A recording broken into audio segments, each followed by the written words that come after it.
Et l'info sur RMC, donc à 7h01, c'est avec vous Thibaut Texer. Bonjour Nicolas, bonjour à tous. La guerre aux portes de l'Europe. L'Ukraine se réveille sous les bombardements ce matin. Des explosions entendues aux quatre coins du pays. Vladimir Poutine a donc lancé son offensive sur l'Ukraine. Le président russe s'est exprimé cette nuit à la télévision et promet de répliquer à ceux qui interféreraient à l'opération russe.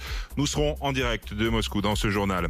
La communauté internationale, elle, s'insurge. Poutine a choisi l'effusion de sang en Ukraine, dénonce ce matin le Premier ministre britannique Boris Johnson.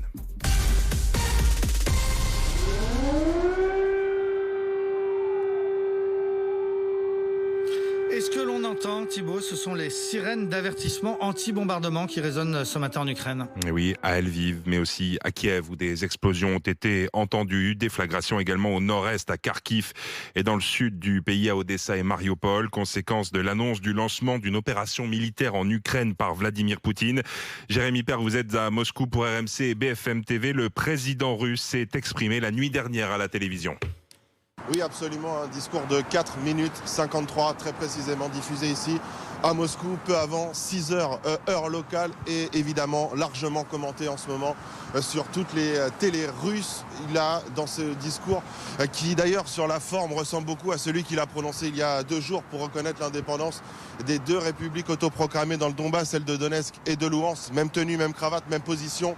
Il annonce lancer une opération spéciale militaire dans le Donbass à la demande des populations pour les sortir des intimidations et surtout, je cite, du génocide qu'ils vivent depuis maintenant 8 ans à cause du régime de Kiev, dit Vladimir Poutine. Il demande dans ce discours aux militaires ukrainiens de rester chez eux, de ne pas aller combattre. Il a aussi donné et lancé un avertissement aux autres pays qui voudraient s'en prendre à la Russie à cause de cette opération militaire.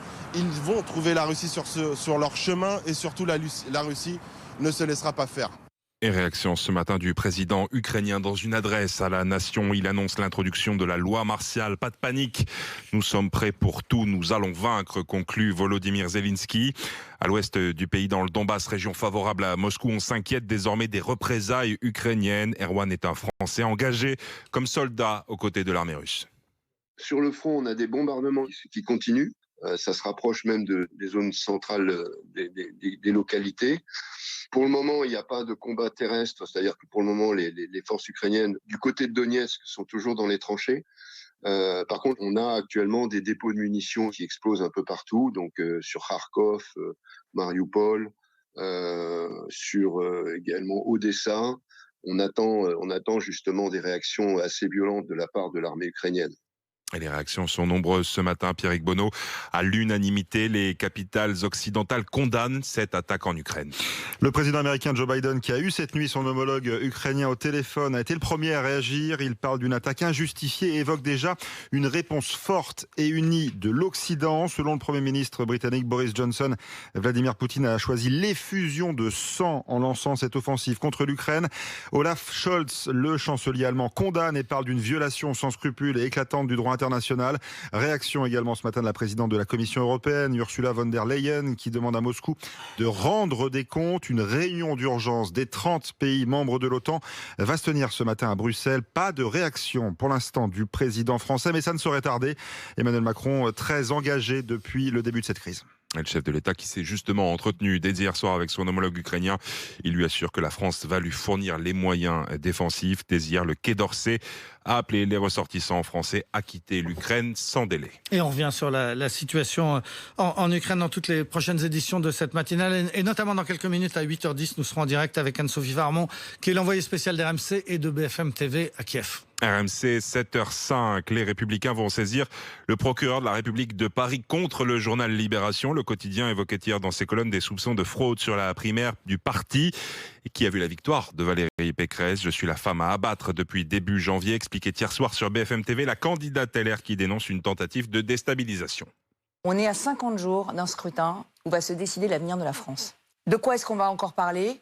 D'une manipulation, de déstabilisation grotesque qui est totalement, mais à côté des vrais débats pour les Français. Est-ce que vous pensez un seul instant que si mes adversaires avaient eu le moindre doute, ils n'auraient pas contesté cette élection? Cette élection, elle a eu lieu, Elle a été tout à fait consensuelle dans ses résultats. Et là, aujourd'hui, ce qui est en train de se dérouler, c'est juste encore une énième tentative de déstabilisation. Ça n'est pas sérieux. Pas encore déclaré. Emmanuel Macron pourrait bien, lui, tenir son premier meeting de campagne à Marseille. Ce sera probablement le 5 mars prochain, selon une source gouvernementale. 3 rendez-vous de campagne sont prévus à l'agenda du chef de l'État, dont un dans l'ouest de la France. Les salariés de l'EHPAD Orpea de Suresnes en grève ce jeudi, accompagnés par plusieurs familles de résidents. Ils entendent alerter sur leurs mauvaises conditions de travail et des pressions dont ils sont victimes. Éviter le piège à Karabakh, c'est l'objectif de l'OM ce soir en barrage de Ligue Europa Conférence. À l'aller, les Phocéens se sont imposés 3-1. Mais 4 jours après leur défaite au Vélodrome face à Clermont en Ligue 1, le coach olympien Jorge Sampaoli a envoyé un message très clair à ses joueurs. Cette équipe est jeune et elle a parfois plus de difficultés à contrôler le jeu comme on l'a fait au début de saison. Je reconnais que ce manque de régularité, il va vite falloir le régler si on veut être à la hauteur de nos ambitions dans le sprint final, aussi bien en championnat que dans les autres compétitions, car la concurrence est rude et ce ne sera pas facile. Ce soir, il faudra avoir plus de contrôle pour se procurer plus d'occasions et ne pas laisser échapper ce match. Karabakh, Marseille, c'est sur RMC ce soir dès 18h45. Et puis en Ligue des Champions, match nul entre l'Atlético Madrid et Manchester United en 8e de finale de la compétition, un but partout. Match nul également entre le Benfica Lisbonne et l'Ajax Amsterdam 2-2. L'information principale de cette matinée, c'est le lancement de l'offensive russe en Ukraine annoncé cette nuit par Vladimir Poutine. Des bombardements ont été entendus à divers endroits du pays ce matin. Les USA et leurs alliés répondront à l'attaque injustifiée de la Russie, répond ce matin Joe Biden. Boris Johnson lui craint une effusion de sang. Et puis l'Ukraine affirme à l'instant avoir abattu 5 avions et un hélicoptère russe.